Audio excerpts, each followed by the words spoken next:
জয়পুরহাটে orthopaedic চিকিৎসক doctor Ataul হকের ভুল চিকিৎসায় বঙ্গত্ববরণ করেছেন আবু হায়াত নামে এক ব্যক্তি। গতকাল জয়পুরহাট প্রেস ক্লাবে এক সংবাদ সম্মেলনে লিখিত অভিযোগ করেন এই ভুক্তভোগী। জয়পুরহাট সদর উপজেলার দোগাছি বোর্ডঘর গ্রামের আবু বক্করের ছেলে আবু হায়াত। আবু হায়াত অভিযোগে জানান, দুর্ঘটনায় তার ডান পায়ের হাড় ভেঙে গেলে তিনি ডাক্তার আতাউল হকের শরণাপন্ন হন।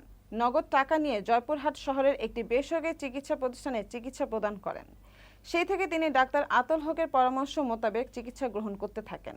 এক পর্যায়ে আমার ক্ষতস্থানে পচন ধরে হাড় পর্যন্ত বেরিয়ে যায়।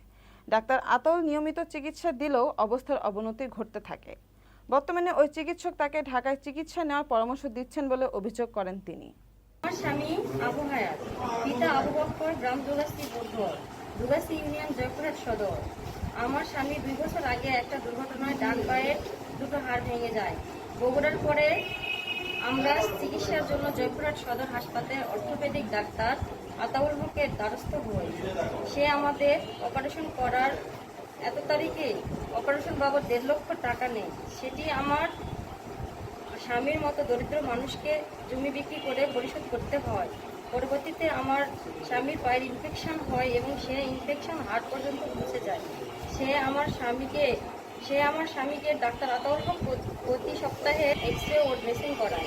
এভাবে আমাদের আরও 1.5 লক্ষ থেকে 2 লক্ষ টাকার উপর খরচ হয়। একটা পর্যায়ে সে আমাদেরকে ঢাকা যেতে বলে।